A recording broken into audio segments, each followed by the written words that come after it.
Olá, meu nome é Gabriela Pedrosa, sou fisioterapeuta dermatofuncional, especialista em estética e cosmetologia.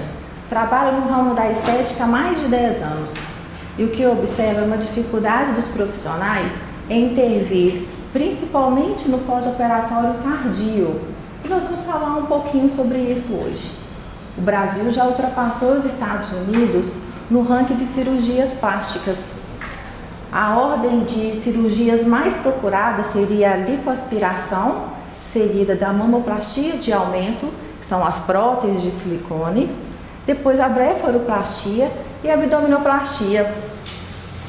Alguns profissionais têm uma dificuldade de intervir de formas diferentes, montando os seus protocolos em cada caso específico e em cada momento da cirurgia, no pós-recente, no pós-tardio. Nós vamos falar um pouco sobre isso hoje. A grande ilusão das pessoas, tanto de quem submete à cirurgia quanto dos profissionais, é acreditar que tudo vai depender somente da escolha do profissional, somente da escolha do médico que vai fazer a cirurgia. Do mesmo jeito que o especialista em estética ele pode auxiliar no processo final da sua cirurgia, ele vai auxiliar na recuperação daquele tecido, ele pode prejudicar. Por isso que é importante uma capacitação do profissional para intervir de maneira mais adequada e promover o resultado satisfatório. A gente tem que entender, muitas vezes, que as fibroses, que é o maior medo das clientes, essa fibrose que acontece após a lipoaspiração, principalmente uma lipo HD, que é uma intervenção um pouco mais intensa, é um processo fisiológico. A fibrose acontece em todo mundo, ela é um processo importante da cicatrização do seu resultado final. O problema acontece quando essa fibrose está em excesso e se transforma em uma fibrose patológica. Toda vez que você faz a cirurgia ou você realiza um procedimento estético, como as cirurgias, você vai ter um tecido que deixou de ser um tecido natural, deixou de ser um tecido saudável. Ele agora se transformou em um tecido cicatricial. Esse é um tecido novo. Da mesma forma, sempre que eu tenho uma incisão, que eu tenho um corte, aquela pele nunca mais será íntegra. Eu tenho um corte, mesmo um corte mais externo, a pele se recupera e forma ali aquela cicatriz. Jamais terá um comportamento como um tecido que nunca passou por um processo de estímulo de uma agressão como essa. Falando um pouco então dessas cicatrizes, a gente tem uma classificação da cicatriz como eutrófica ou normotrófica, que é aquela cicatriz que fica no mesmo nível da pele, ou a cicatriz, ela pode ser uma cicatriz fibroproliferativa, ela pode ser uma cicatriz hipertrófica ou um queloide, que quando as margens dela sobressaem a pele, é uma cicatriz mais alta, ou a gente tem uma cicatriz eutrófica, uma cicatriz que está abaixo do nível da pele. Então a gente pode classificar de várias formas, mas o que é importante é entender que todo esse tecido passou pelo processo de cicatrização. O que nós vamos montar hoje, então? Um protocolo específico para uma fase da cicatrização, para uma fase tardia, mas é importante você ter o conhecimento de todas as fases do processo de cicatrização para que você consiga montar um protocolo específico para o seu cliente de maneira individualizada, não ficar preso em protocolos muito fechados. Entendendo um pouco então do processo de cicatrização, o processo de cicatrização então ele acontece em 3 fases basicamente, começando pelo processo inflamatório, seguindo o processo de proliferação e terceiro o período de remodelagem. Mas antes de especificar e falar um pouco mais desse processo inflamatório, vamos entender o que seria um pós-operatório então recente, um pós-imediato e um pós-tardio. Então, dividindo nessa ordem cronológica, ela não vai seguir o mesmo padrão para todas as pessoas. Nós vamos entender que existem alguns sinais na pele, alguns sinais que vão induzir, vão te instruir a qual fase que ele está. E quando que a gente deve intervir? Quando que eu vou começar a intervir diretamente no pós-operatório? Nós vamos intervir no pós-imediato. É possível hoje, né, tem se falado muito no transoperatório ou intraoperatório, que são aqueles profissionais de estética que vão até o centro cirúrgico juntamente com a equipe médica e colocam os tapings para facilitar a drenagem e o retorno venoso, diminuindo os hematomas. Esses tapes, não sei se vocês conhecem, já ouviram falar, são as bandagens funcionais, está super em alta na estética. Essas bandagens têm a facilidade de promover o estímulo ao sistema linfático, ótimo para ser associado até mesmo no pós-operatório tardio. O pós-operatório tardio, ele vai iniciar, a gente vai classificar como tardio, mas no processo de remodelagem. Vamos deixar o pós-operatório recente para a fase inicial, a fase do processo inflamatório com o proliferativo. Então, quando o nosso protocolo, quando apresentar o protocolo para vocês de pós-operatório, será um pós-operatório tardio, justamente para intervir na fase de remodelagem, modelar mais esse corpo, trazendo mais saúde. Agora, então, vamos entender o processo de cicatrização para você montar o seu protocolo. Sempre que se estimula um tecido, sempre tem uma agressão ao tecido, ele vai responder com uma resposta inflamatória. É o primeiro sinal. Não importa onde vai ser o procedimento, se foi uma lipo no abdômen, se foi uma lipo no braço ou se foi uma lipo de papada, não importa qual a região foi feita, sempre acontece o período de cicatrização da mesma forma. Então vamos entender como ele acontece, passo a passo. A primeira fase, a fase inflamatória, eu tenho um extravasamento de sangue para a chegada de células de defesa, como os macrófagos e leucócitos, que farão a limpeza de toda aquela região. Na segunda fase, eu tenho a fase proliferativa. Nessa fase proliferativa, eu tenho a formação de fibras de sustentação. Aquele tecido que foi lesionado, a gente vai reorganizar a matriz extracelular. E nessa fase, é uma fase onde tem uma alta atividade de fibroblastos. Essas células que irão produzir as fibras para dar sustentação ao tecido. Posteriormente, vem a fase de remodelagem, onde irá acontecer a organização de todas essas fibras que foram formadas. Falando um pouquinho então dessa fase, já vou começar a introduzir a respeito do ultrassom. O ultrassom é um equipamento que é muito usado no pós-operatório. Sei que existem várias formas de se montar um protocolo e eu vou compartilhar um pouco da minha experiência com o pós-operatório. Por que eu não coloco o uso de ultrassom durante a fase inicial do meu pós-operatório? Não utilizo o ultrassom porque o ultrassom tem uma característica que eu reconheço, que é uma característica de trazer emoliência para aquele tecido. Ele deixa mais maleável e fica mais fácil sim de manipular. Porém, esse estímulo mecânico que o ultrassom promove no tecido, ele pode antecipar a chegada de fibroblastos para aquela região, antecipando a fase proliferativa, onde você já teria uma alta atividade de fibroblastos e agora a gente tem uma resposta edemaciada. Seria como já deixasse todo o concreto pronto em cima de tijolo que está sendo colocado. O resultado disso é uma grande produção de fibras e aí sim, possivelmente, uma fibrose patológica, a formação daquele tecido irregular. Quando você observa aquele abdômen com um aspecto mais inestético, cheio de ondulações. A fase inflamatória, essa primeira fase que acontece no processo de cicatrização, ela pode se prolongar por 10 dias aproximadamente. A fase proliferativa vai se estender até o 20º dia. Já a fase de remodelagem pode se prolongar por até 2 anos. Isso depende de cada pessoa, de cada organismo, de cada resposta biológica. E quando intervir de maneira mais intensa? Eu vou intervir quando eu quiser, por exemplo, um fechamento. Eu tive uma deiscência, uma abertura, um afastamento das bordas, né, em um corte, um ponto que se abriu, e eu preciso ali estimular uma cicatrização mais rápida. Caso contrário, vou deixar que as fases se aconteçam uma após a outra de maneira fisiológica, respeitando cada período, cada fase do processo. Quais são os fatores que vão influenciar, então, no processo de cicatrização? O primeiro fator é o fator genético. Você pode ter duas irmãs idênticas realizando o mesmo procedimento, que a fase de cicatrização acontecerá de maneira divergente nas duas. Cada uma responde de uma forma diferente.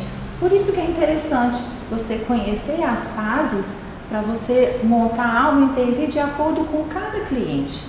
Uma outra coisa também é a nutrição. Uma pele mais saudável, um ambiente mais saudável para a recuperação daquele tecido, ele se recupera muito mais rápido do que uma pele doente, por exemplo.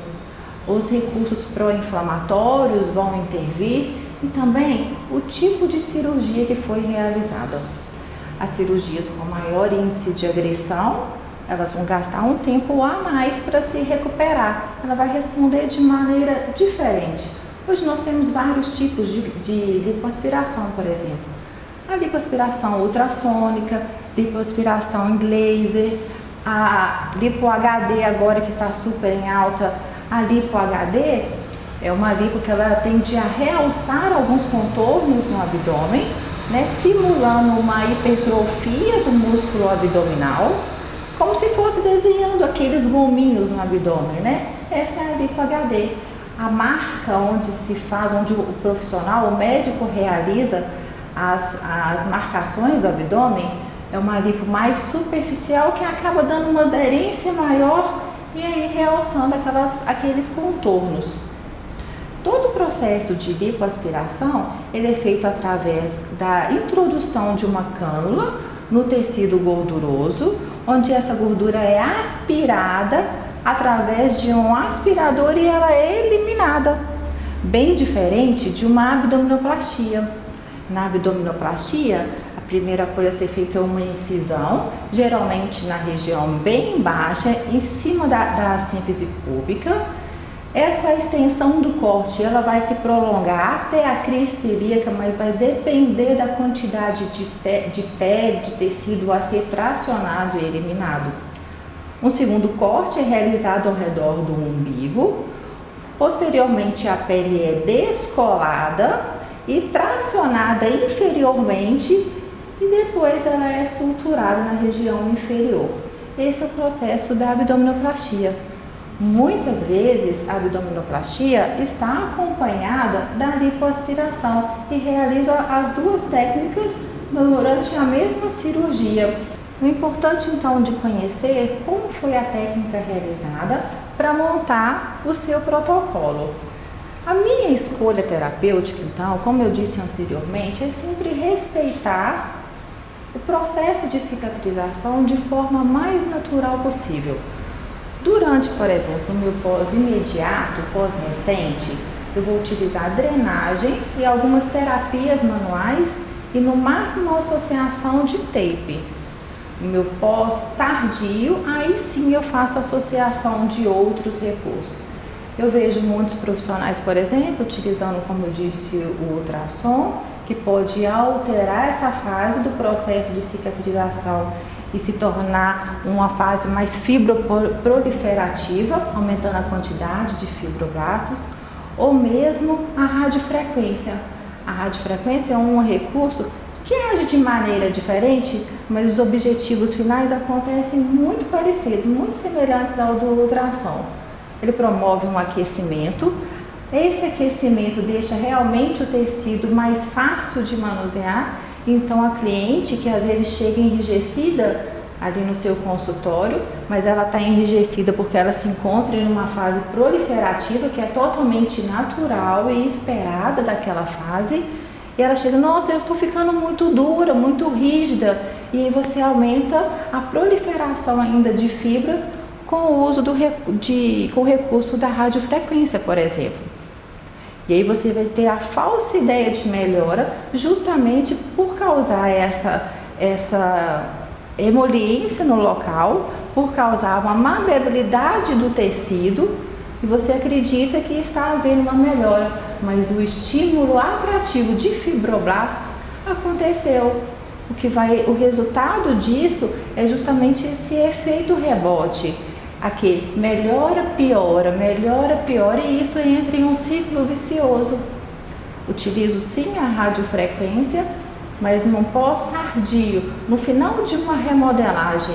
Aí essa radiofrequência pode facilitar então a minha reorganização de fibras. Enquanto isso, as outras técnicas, como por exemplo o endermo.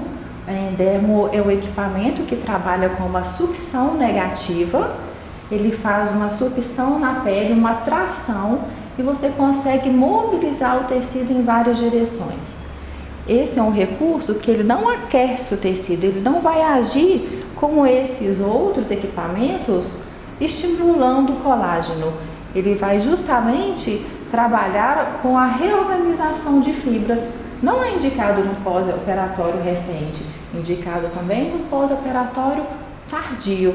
E nós vamos utilizar essa endermo e esse aparelho de ultrassom no nosso protocolo, no protocolo proposto para o tratamento de fibroses e melhora do aspecto natural do abdômen ou de qualquer região que tenha sido submetida à cirurgia, trazendo mais saúde.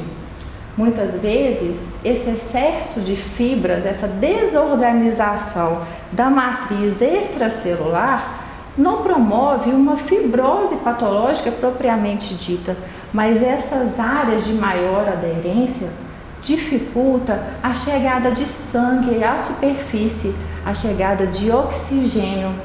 A consequência disso é um abdômen com discromias. Não são manchas melanogênicas, não são manchas causadas por aumento na produção de melanina, e sim manchas são secundárias pela dificuldade de oxigenação no local.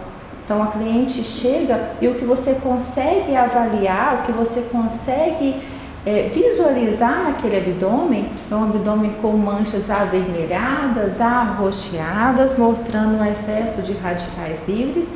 E é um abdômen que não se torna saudável, é um abdômen que não é estético.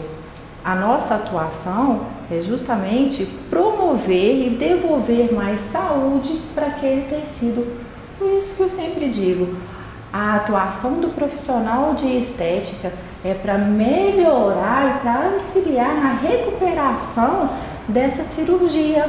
Nós podemos modificar muito a qualidade dessa pele, esse visual, com os nossos procedimentos.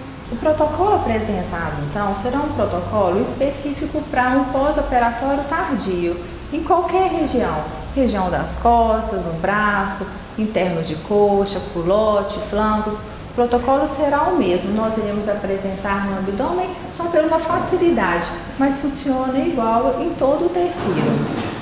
Nós iremos utilizar nesse protocolo, então primeiro sempre preparando a pele, um esfoliante para afinar e reduzir a resistência da pele. Vamos utilizar também um ultrassom de 3 MHz, um ultrassom mais superficial, com o objetivo de fonoforese, aumentando a absorção dos produtos, dos ativos presentes no nosso protocolo. A endermologia também, para mobilização de todo o tecido. Ou se não tiver endermologia, não tiver um equipamento de endermo, existem duas opções. Ou a terapia manual, conseguindo manusear e mobilizar todo esse tecido, ou aquela ventosa. A dificuldade da ventosa é justamente que você não tem uns parâmetros, né? É mais difícil você mensurar qual a sucção, qual a pressão que está sendo apresentada. A endermo tem que ser feita com muito carinho para não promover o excesso de estímulos.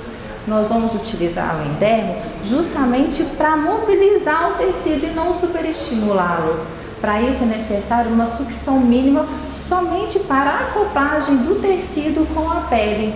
uma pele mais flácida, por exemplo, você não precisa ter uma sucção muito alta, porque ela logo já cola ali no copinho.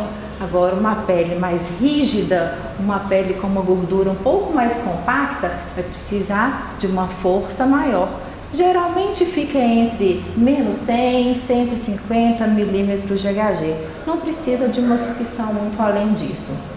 O excesso de estímulo, como dito anteriormente, ele vai promover respostas indesejáveis.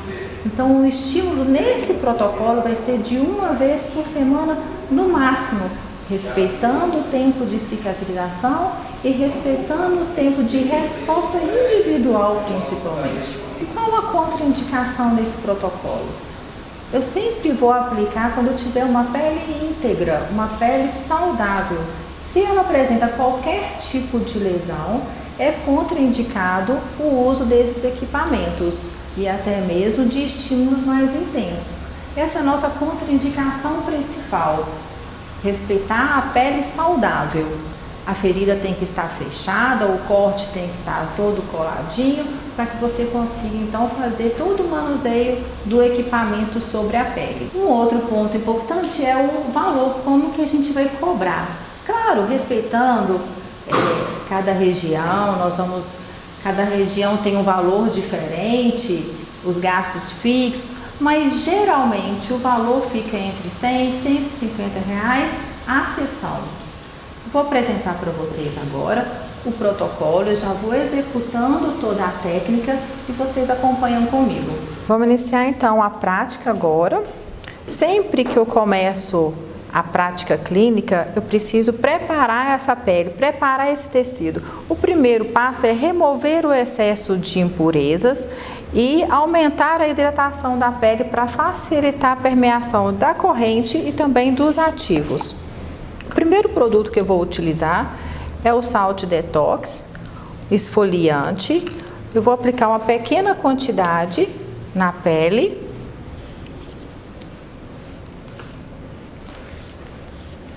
Vou distribuir em todo o tecido, lembrando que aqui nós estamos aplicando no abdômen, mas pode ser feito em qualquer região do corpo que tenha sido submetido à cirurgia.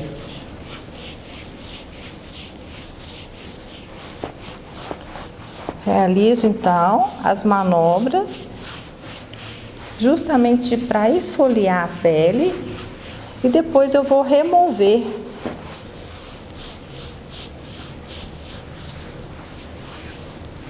A remoção é feita somente com uma toalhinha, retirando os grãos, os sais, aqui presentes. Não preciso umedecer essa pele, somente retirar o excesso de grãos. Prontinho. O segundo passo será gotejar as Body Injections de firmeza e tônus. As Body Injections têm concentração alta de ativos com o objetivo de reorganizar a matriz extracelular. A quantidade que será suficiente para molhar o tecido. Não preciso aplicar grande quantidade. Algumas gotinhas apenas. Espalho. Mudo a região. Aplico algumas gotinhas do outro lado. E espalho no tecido. Como nós iremos utilizar agora o ultrassom, eu preciso de um gel de contato só para fazer o deslizamento e acoplagem do cabeçote. Aplicar o gel de contato, vou colocar apenas em um quadrante para demonstrar, mas será feito em todo o abdômen. O ultrassom utilizado é um ultrassom de 3 MHz, porque tem uma ação mais superficial. O objetivo dele é promover uma fonoforese e aumentar a absorção dos ativos.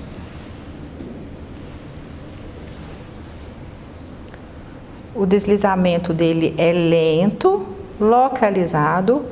O tempo de aplicação vai depender do tamanho do cabeçote. Pode ser feito com ultrassom de alta potência, ultrassom mais de baixa potência. O que é preciso é respeitar a orientação do fabricante em relação ao tempo de aplicação. Geralmente, no abdômen completo, eu utilizo cerca de 15 minutos. Depende também do tamanho desse abdômen.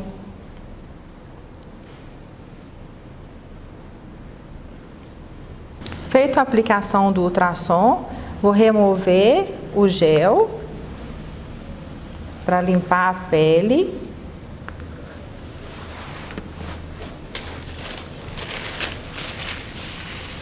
Aplico agora o The Hot Complex, é um hiperemiante. Esse hiperemiante tem a finalidade de estimular a microcirculação, favorecendo a troca gasosa. Lembra que eu disse que durante as cirurgias acontece um comprometimento vascular? E agora o objetivo desse produto é justamente chamar o sangue para a superfície para melhor nutrir o tecido. Espalhei então uma pequena quantidade do The Hot Complex em todo o tecido, suficiente para ter contato com toda a pele. O próximo passo é a aplicação do Drenactive Burn, que é o creme de deslizamento. A finalidade desse produto, pouca quantidade que eu estou aplicando, a finalidade desse produto é diminuir a inflamação da pele, descongestionar e reorganizar as fibras extracelulares. Apliquei no abdômen a pequena quantidade e agora vou fazer as manobras de mobilização do tecido com o uso do vácuo. A compressão e descompressão que o vácuo promove na pele favorece o intercâmbio gasoso, a troca de gases sobre a pele, favorecendo a chegada de sangue na superfície e eliminando os líquidos. Eu vou colocar uma intensidade baixa somente para acoplagem da pele com o cabeçote e mobilizar o tecido em todas as direções.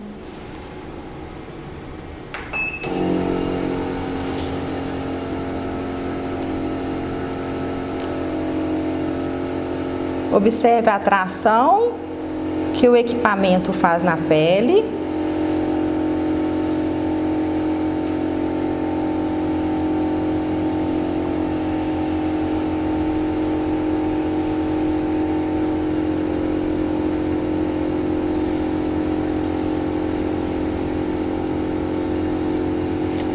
A aplicação do vácuo deve ser feita em todas as direções.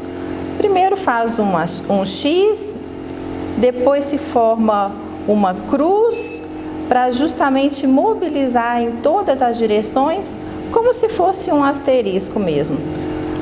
A quantidade necessária é apenas essa para acoplar o aparelho na pele do cliente e conseguir criar essa mobilização. Lembrando que quando esse produto terminar de permear na pele, a pele ressecar e você precisar continuar as manobras, não é suficiente reaplicar produto e sim borrifar uma pequena quantidade de água que o produto vai causar novamente esse deslizamento. O tempo de aplicação, em média, é de 5 minutos em todo o abdômen. Então, 5 minutos no abdômen, 5 minutos nas costas, se for necessário.